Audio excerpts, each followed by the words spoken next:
Antes de comenzar con nuestro tema del día de hoy, vayamos a algunos capítulos atrás y recordemos lo que dijeron nuestros panelistas en el programa de los celos el trimestre pasado. Pongan mucha atención. Hay una historia de la Biblia, que es la historia de José, que todos conocemos, de una persona que hizo todo de acuerdo a la vista de Dios y de todas maneras tuvo celos, pero dentro de su propia familia. Sus hermanos lo vendieron, lo echaron en una fosa por un tiempo y se hicieron de él porque tenían celos de su propio hermano. ¿Cómo se siente de que tus propios familiares puedan tener celos de ti? ¿Cómo creen que José se haya sentido en ese momento? Yo no concibo eso.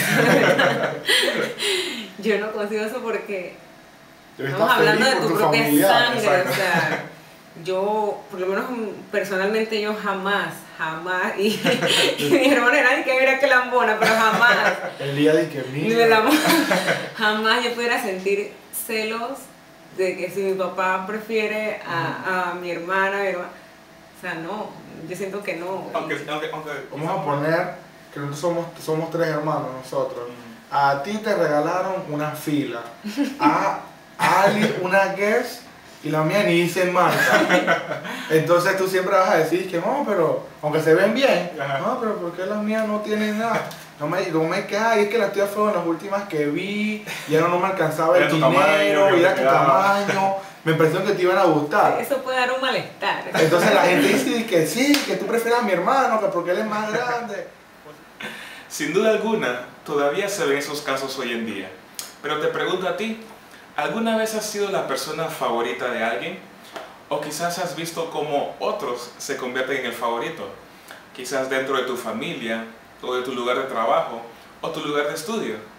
Pues el programa de esta semana tiene mucho que ver con esto, además de otras cosas. Y te invito para que juntos podamos ver el tema Un vestido de varios colores. Mi nombre es Marlon Moody y sean todos bienvenidos una vez más a Panel Universitario.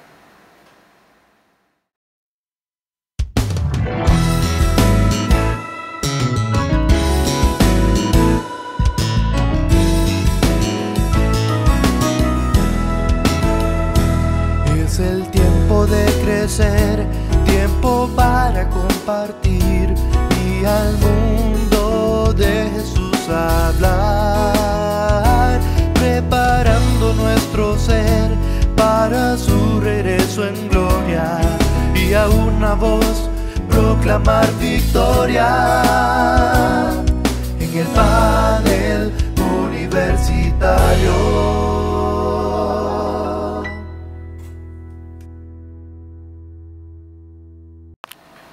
Y bienvenidos sean todos una vez más a nuestro panel universitario de la semana. Antes que todo, le voy a pedir a mis panelistas que se presenten, nos digan su nombre y qué iglesia vienen también. Hola a todos, me llamo Regina Cano y vengo de la iglesia de Pedregal. Buenas noches a todos, mi nombre es Danilo Murillo y vengo de la iglesia de Balboa. Muy buenas noches, mi nombre es Jessie Pití, estoy congregándome en la iglesia de Arraiján Central. Muchísimas gracias a los tres por estar aquí en esta semana. Y antes de comenzar, como siempre, le voy a pedir a Danilo que nos lea el texto bíblico de la semana y que también nos dirija con una palabra de oración. Okay. El texto bíblico de esta semana se encuentra en Génesis 37:3.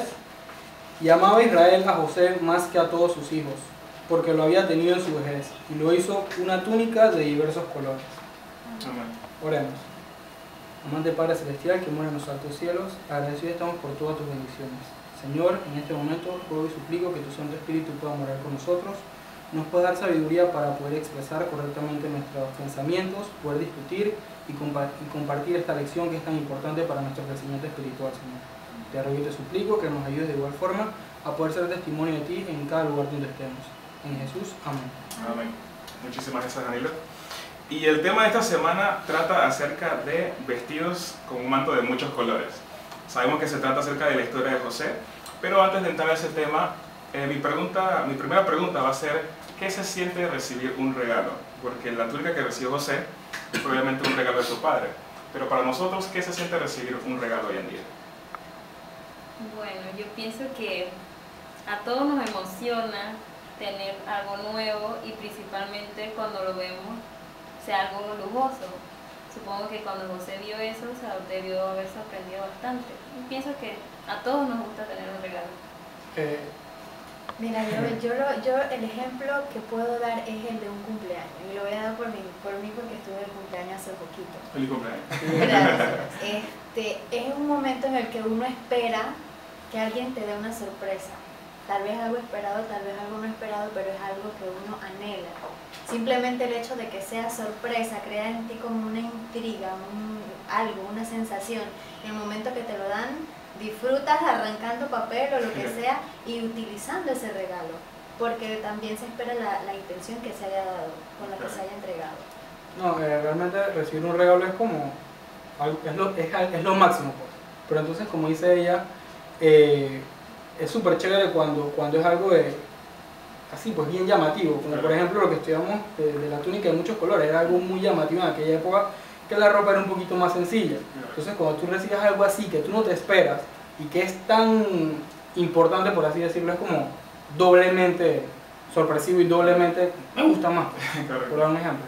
Y es lo mismo recibir un regalo que te gusta a un regalo que no te gusta, porque pueden haber ejemplos como estamos hablando de cumpleaños, que alguien con mucho gusto y con mucho cariño te dio algo, pero de repente lo abres y bueno, no es que me guste tanto. ¿Cómo sería en ese caso recibir un regalo que medio te guste o no? Bueno, por lo menos para mí personalmente, si ya que tomamos el ejemplo de los cumpleaños, por lo menos cuando yo era más pequeño, que tomábamos los regalos y siempre te llevan hasta la fiestecita, los regalitos. O sea, siempre había un regalo que era el que tomaba mayor importancia porque era el que más te gustaba. Lógicamente, los que no te gustaban, esos iban descartados. Entonces pienso que es lo mismo ahora, inclusive a medida que tú vas creciendo, recibes por lo menos un regalo. Este fue el que más me gustó, este no tanto. Descartas ese, o sea, ya se queda ahí porque me lo regalaron, se entiende el gesto, pero este pasa a tomar el primer lugar, pues, el más importante. Ok, ahora vamos a continuar ahora sí más con la historia de José, de la parte de su túnica de colores, pero realmente el favoritismo que recibió José tiene que ver desde la época de Jacob, su padre, tiempos atrás. Sabemos que él fue la persona que robó la primogenitura de su hermano y luego pasó por un periodo en que tuvo que buscar a su esposa y buscó a Raquel, pero el papá de Raquel le dijo que tienes que trabajar. ¿Ustedes trabajarían 7 años por alguna pareja? Por sea novio o novia, ¿trabajarían 7 años antes de estar con esa persona? Yo pienso que... Con honestidad. Honestamente no creo. Y más, por lo menos si tengo cierta edad, yo no voy a estar esperando 7 años más, no creo. Pensé que era la única que pensaba de esta manera.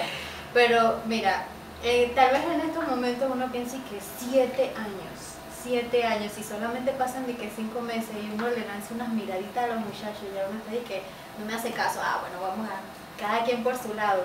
7 años ha simbolizado para Jacob el sacrificio y el valor que él tuvo que ponerle a ese sacrificio que hizo. Bueno, realmente no creo que trabajaría 7 años, y menos sin paga.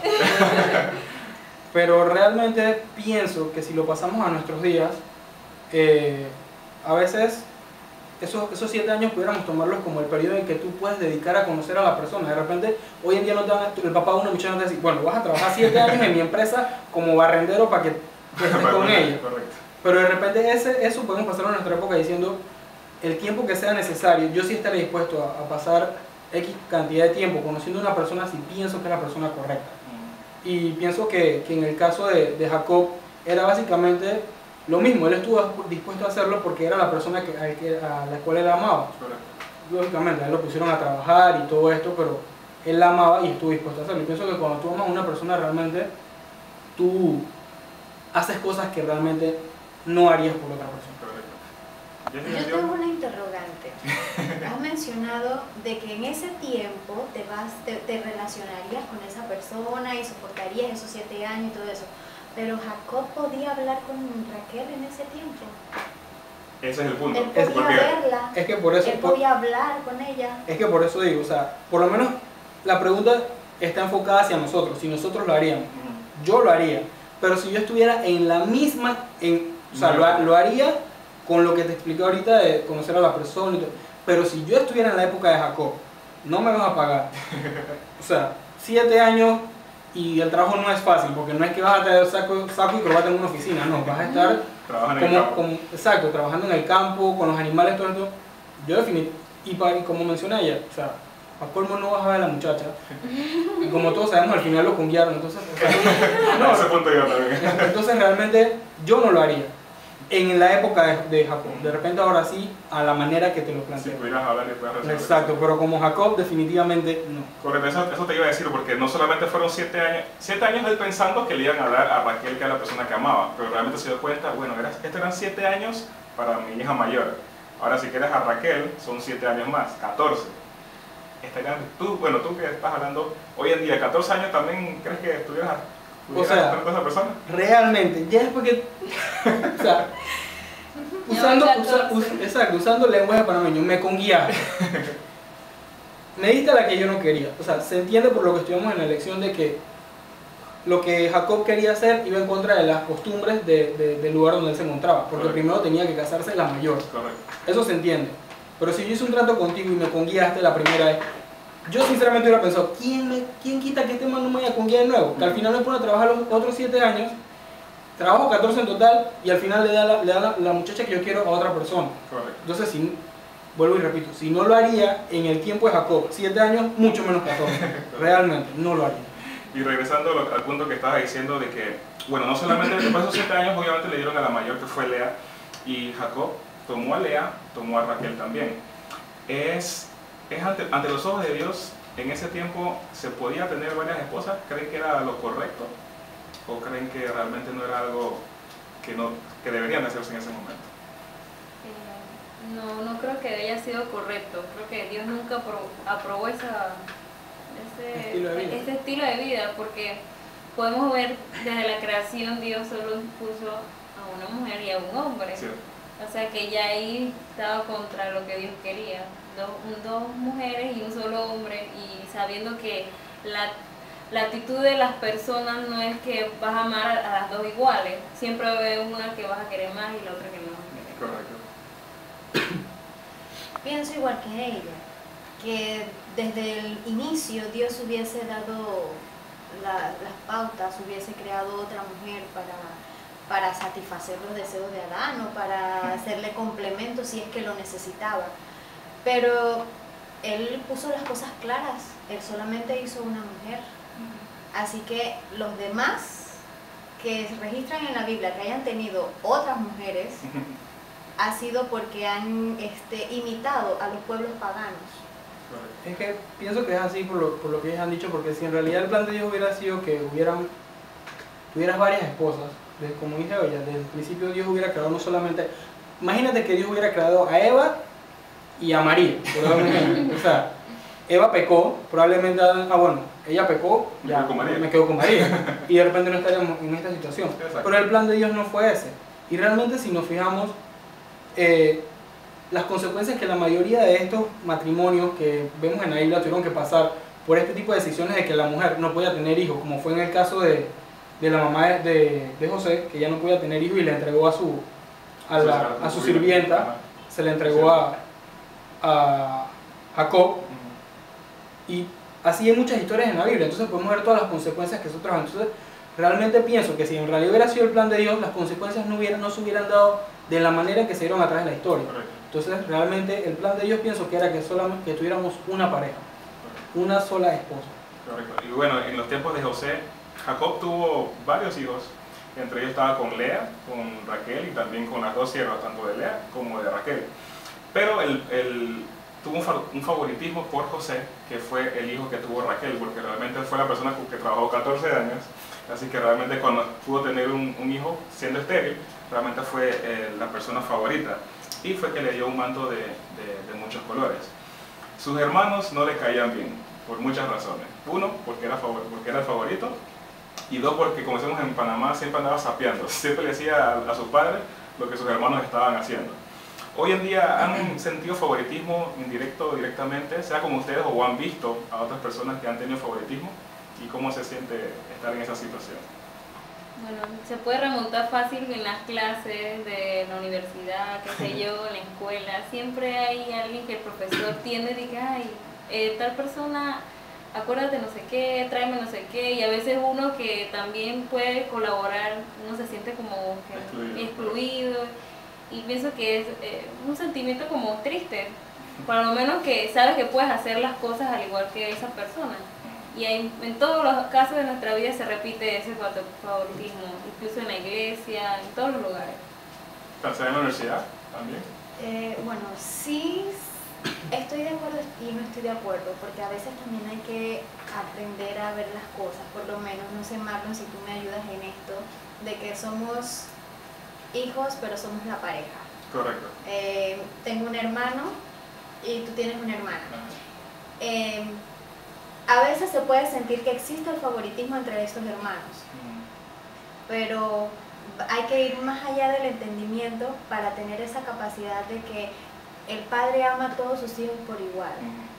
Solamente que si uno tiene más necesidad en la parte intelectual, él le presta más atención a esa, y no quiere decir que vaya a dejar de ayudar al otro. Entonces se malinterpreta a veces la forma en la que los padres muestran preocupación. Estoy hablando en el caso de familia. También se puede mencionar, igual como en la universidad, se puede mencionar en casos de amistades también, donde de repente ciertas personas prefieren mejor reunirse con unas que con otras. Pero pienso que todo también es cuestión de entenderlo. En el caso de José era muy claro, y es como mencionaste, que se dio por la cantidad de sacrificios, de años que él tuvo que dedicar por esa persona favorita, y sobre todo ver que nació ese hijo tan esperado de esa mujer amada, de ese sacrificio que hizo. En el momento que él llegó, pues fue bien recibido. Yo realmente pienso que el favoritismo es algo que siempre vamos a tener que lidiar con eso. El problema está en que nosotros a veces tenemos que pedirle a Dios que nos ayude, porque no siempre vamos a estar en el caso de José de ser el favorito. Exactamente. O sea, lo digo por ejemplo, puede pasar en el área laboral. Por lo menos a mí me pasa, yo tengo un compañero que hace exactamente lo mismo que yo. Exactamente lo mismo. Pero él tiene 15 años de trabajar en esa empresa, yo tengo 3. Yo debo entender que la confianza de mis jefes está plenamente sobre él. Correcto. En un principio yo me sentía como que chuzo. No me sentía bien. Pero realmente yo empecé a analizar y le empecé a pedir a Dios que me ayudara, porque realmente a veces cuando uno se pone a analizar de que yo no soy el favorito, pueden venirte muchas ideas a la cabeza y cosas que Satanás pone en tu cabeza. Como fue en el caso de los hermanos de José. Correcto. Y pienso que de repente si ellos hubieran tenido una relación más estrecha con Dios, o alguno de ellos lo hubiera tenido, probablemente la historia hubiera sido un poquito diferente. Entonces a nosotros también nos puede pasar que estemos en el caso de los hermanos de José, de no ser el favorito.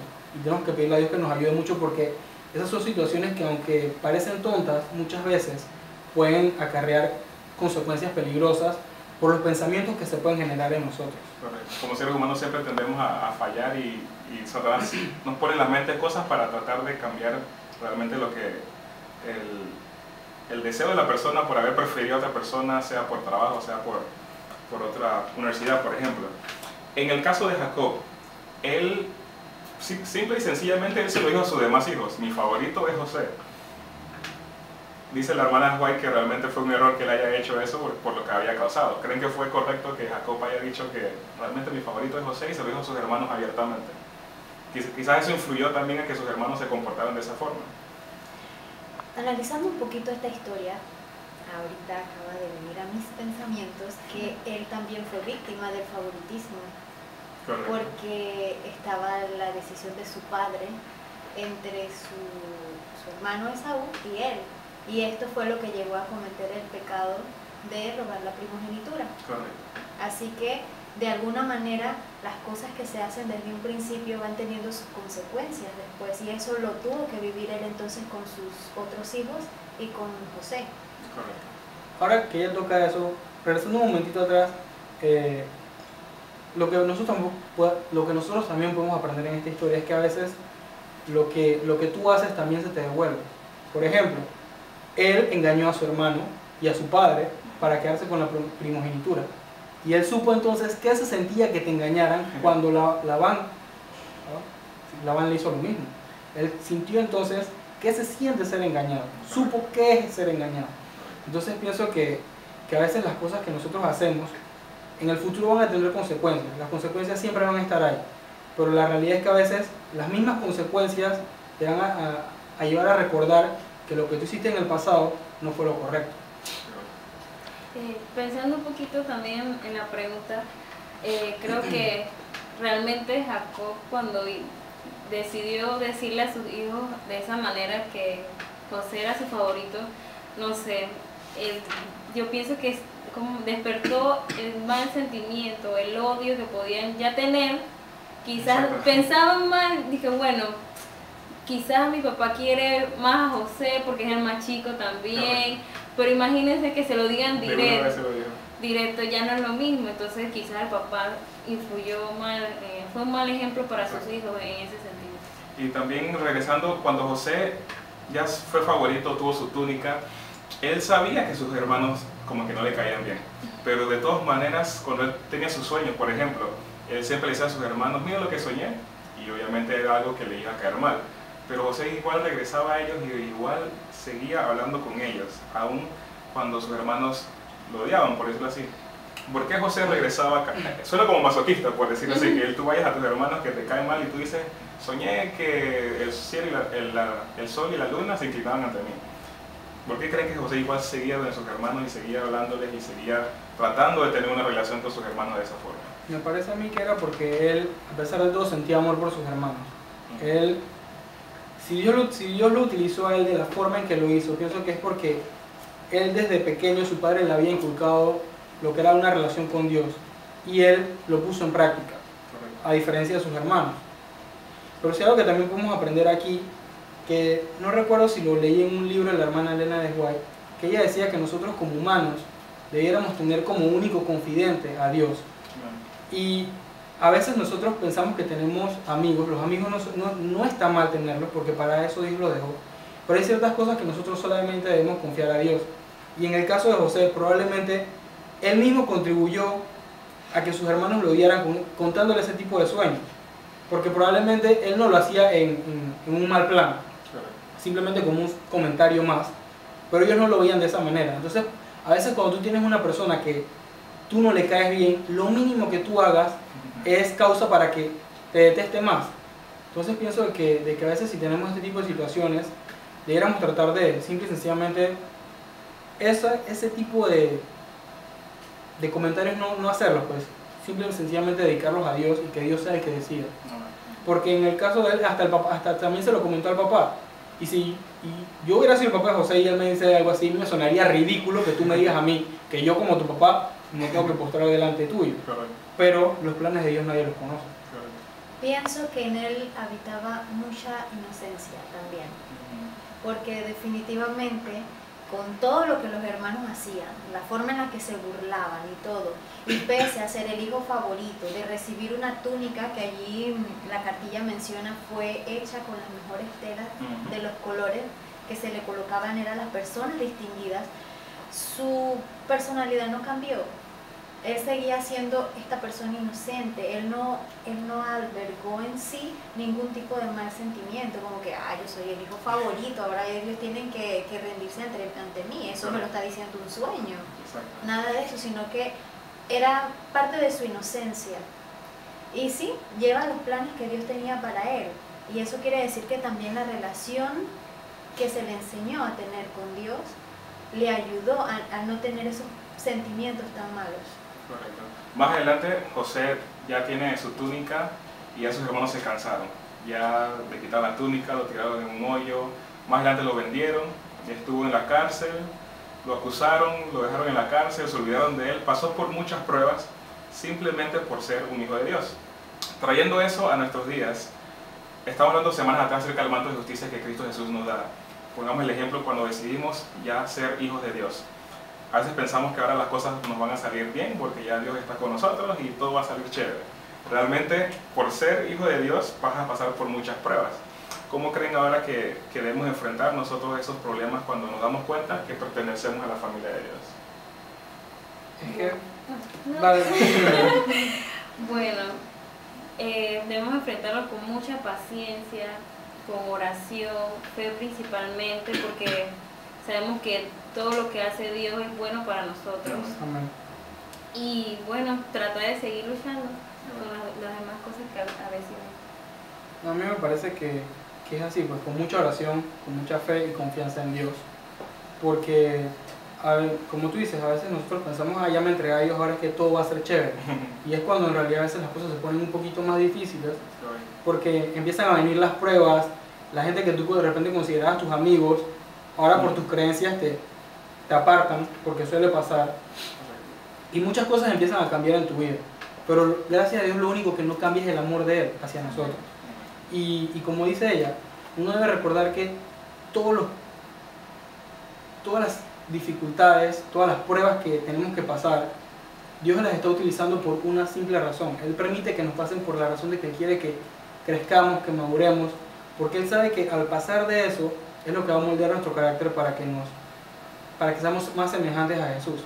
Y Él también sabe de que de repente lo que tú estás perdiendo ahorita, tú lo puedes ver como algo, wow, muy grande, perdí el trabajo de mi vida. Pero Dios sabe que de repente, más adelante, cuando tú aprendas un poquito más, Él tiene algo mucho más grande para ti. Porque es así, y lo podemos ver muchas veces en la Biblia.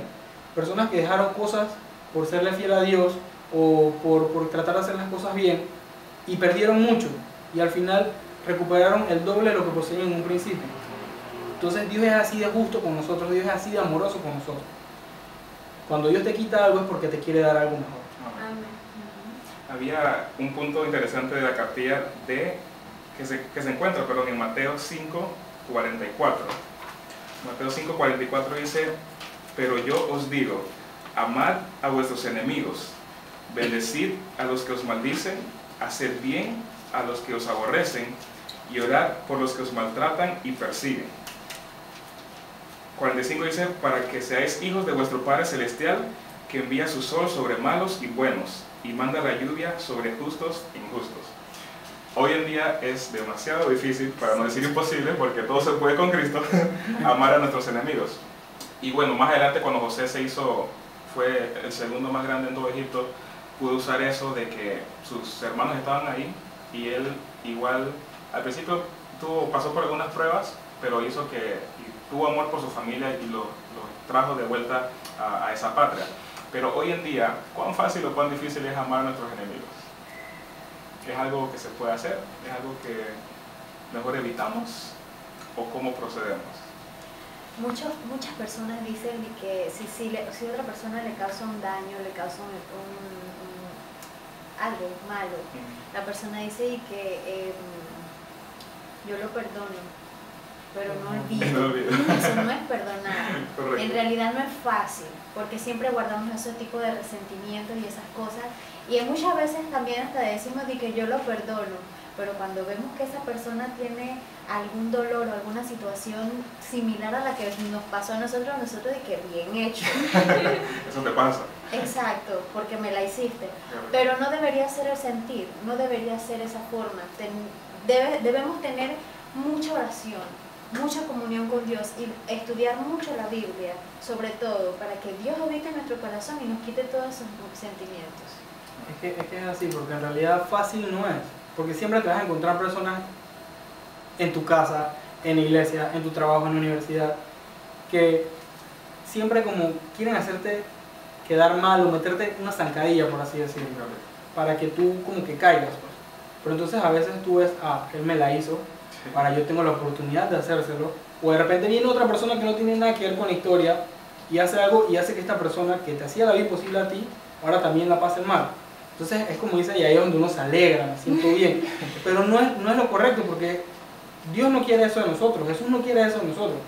Y en realidad esa es una de las cosas que me llamó más la atención en la historia de José, porque probablemente si yo hubiera, es verdad, todas las pruebas que José pasó estaban en el plan de Dios, pero si lo analizamos bien, José tuvo que pasar por todo eso por lo que sus hermanos le hicieron en un inicio. Porque si ellos no lo hubieran vendido, José probablemente hubiera quedado muy feliz con su papá y viviendo muy felices todos. Pero ellos lo vendieron y a raíz de eso él tuvo que pasar por todo eso.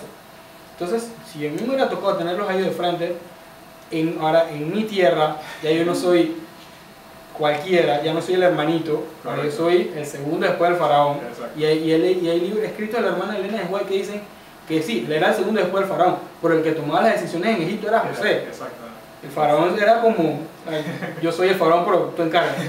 Entonces, digo, él tenía el poder para hacer pasar páramo a sus hermanos, para cobrarle todo lo que ellos le habían hecho, pero no lo hizo. Por eso pienso de que a pesar de todo lo que José pasó, él nunca olvidó las enseñanzas de su padre, y realmente pienso que deberíamos hacer lo mismo, tratar de orar y pedirle a Dios de que nos ayude a ser fuertes cuando tenemos que pasar por este tipo de situaciones, para sentir empatía y para sentir amor, por muy difícil que sea, por aquellas personas que tratan de hacernos la vida imposible. Hay un punto muy importante en esta historia. Yo creo que este es uno de los mejores ejemplos para el diario vivir. Uno, porque te enseña que tienes que confiar en Dios. Tienes que, sobre todo, pensar en las cosas que te están sucediendo a diario, ya sea para bien o para mal. Si de repente perdiste el trabajo, no te aterres por eso. Simplemente piensa en visualizar qué tendrá Dios para mí o qué querrá Dios para mí. Como mencionaste anteriormente, Danilo, que uno tiene que esperar la voluntad de Dios. Que Dios, si te quita algo, te va a dar algo mejor.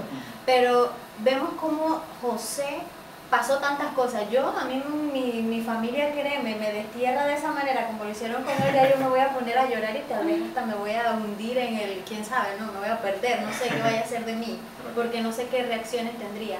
Pero aún estando él también en la cárcel, o pasando todas sus pruebas, o cuando fue tentado, él invocó la presencia de Dios. Y él simplemente se puso a la disposición del plan de Dios. Amén. Ya casi para concluir, los llevo a Efesios, en el capítulo 6, realmente desde el versículo 10 hasta el 20, pero les voy a leer el versículo 13, que nos dice: por tanto, vestidos de toda la armadura de Dios, para que podáis resistir en el día malo, y habiendo acabado todo, quedar firmes.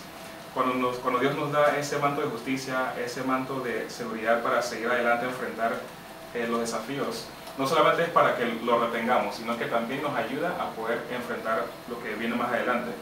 Nos dice cómo poder enfrentar las situaciones de problemas, de depresiones, emociones que tenemos, pero lo importante es que no estamos solos.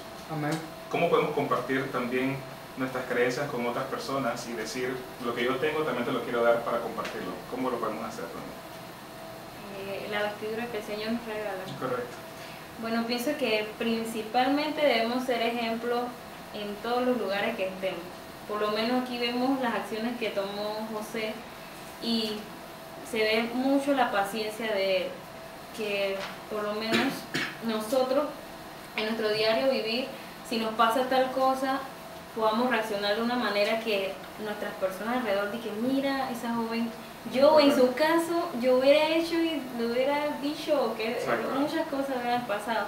Y creo que debemos ser ejemplo para las demás personas. Me parece a mí que es con el ejemplo la mejor forma de testificar acerca de Dios. A veces no es fácil, pero realmente es así. A veces uno, sin saberlo, hay muchas personas que te están observando. Y al tú tomar las decisiones correctas o hacer lo que Jesús espera de ti, tú estás testificando sin la necesidad de abrir tu boca. Correcto. Eso por una parte. Y la otra es que muchas veces se presentan situaciones en las que Dios nos pone momentos para que podamos hablar. Y entonces es ahí cuando debemos hacerlo y pedirle a Él que lo que digamos sea lo que Él quiere que nosotros transmitimos. Sigo de acuerdo con ustedes. El ejemplo es el mejor de todo. Nuestra manera de vivir la vida, de tomar las decisiones. Cada mala decisión que nosotros tengamos no nos va a afectar solamente a nosotros, va a afectar a los que están a nuestro alrededor y tal vez hasta mucho más que eso, ¿no? 2 o 3 personas más de eso. Entonces, el ejemplo que tengamos a cada momento es el que va a hablar por nosotros. Rapidito, también a veces nosotros queremos, cuando alguien nos pregunta algo, quiere saber algo de por qué tú eres así, buscamos de que sí, porque mira, que aquí dice y acá.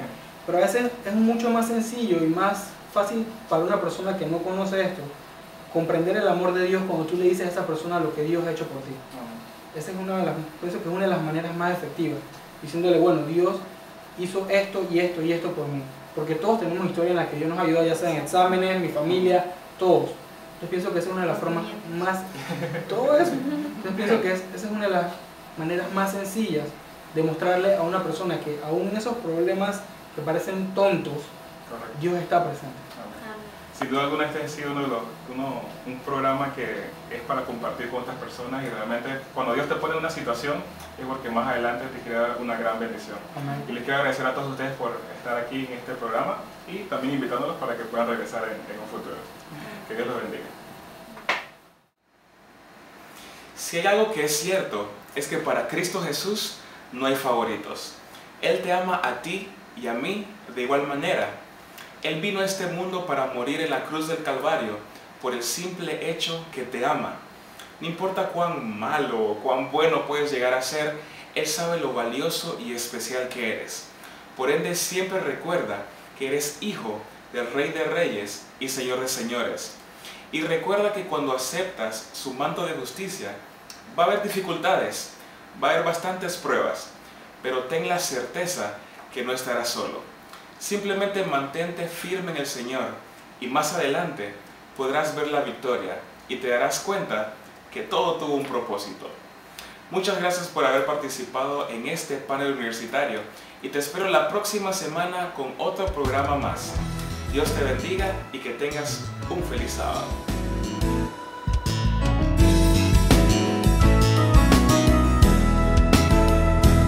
Es el tiempo de crecer, tiempo para compartir y al mundo de Jesús hablar, preparando nuestro ser para su regreso en gloria y a una voz proclamar victoria